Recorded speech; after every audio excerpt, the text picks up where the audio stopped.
सुर संगीत म्यूजिक कुमार निर्मल की प्रस्तुति। मेला में आए हुए सभी भक्तजनों का हार्दिक हार्दिक स्वागत है।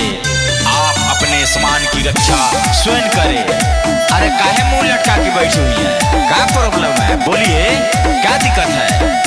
भोरे से मुहावा बनैले बारू, कुछो ना हमसे बताओ तारू। बोलिए बताइए क्या दिक्कत है? भोरे से मुहावा बनैले बारू, कुछो ना हमसे बताओ तारू। लागता कि फसल बारू कौनो झमेला में, लागता कि फसल बारू कौनो झमेला में। मोर बलम जी भूलैले जाके मेला में, उतरा तू वेश घूमे ले अकेला में। मोर बलम जी भूलैले जाके मेला में। अरे कोई पहचान बताइएगा, कैसे खोजा जाएगा? मोटे हैं कि पतले हैं कि गोरे हैं कि सावले हैं, यही बताइए। कैसे कलर का कपड़ा पहने हुए हैं? कलर बताइए, कलर कपड़ा का। लाले बसोट लाले बनले पगड़िया, गले में पहले बाड़े माला एगो करिया। ए सिपाही जी पता कीजिए तो किधर है?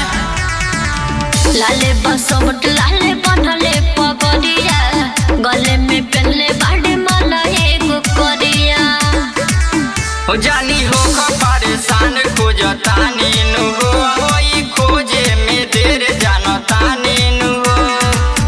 लागता कि भटकल बाड़े भगतन के रेला में, लागता कि भटकल बाड़े भगतन के रेला में। मोर बलम जी भूलैले एही मेला में, उतरा तू वेश घूमे ले अकेला में। मोर बलम जी भूलैले एही मेला में। अरे जी कैसे खोजे? सबका सब मेला में लाले कपड़ा पहना हुआ है। उनका रूप रंग कोई बताइए, चाल ढाल बताइए, कोई रोहन विचार बताइए, कैसे बोलते हैं कैसे चलते हैं? बोले के लूट नहीं बोले ले बुबेसी, हमें बोलम पियर मोहरे देसी। बोतल है का कि बकलोल है? बोले के लूट नहीं बोले ले बुबेसी, हमें बोलम पियर मोहरे देसी। सारा मीडिया में खबर चला दे अब हो, केने बारे पता कह के बता दे अब हो।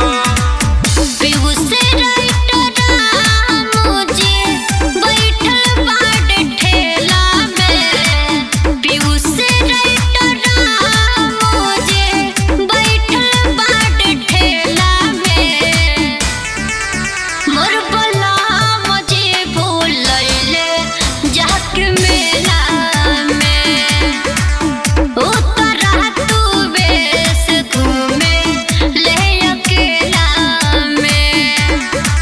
मोर बलम जी भूलैले जाके मेला में। अगर इनका पति किधरों मिलते हैं तो मेरे नंबर पर संपर्क करें।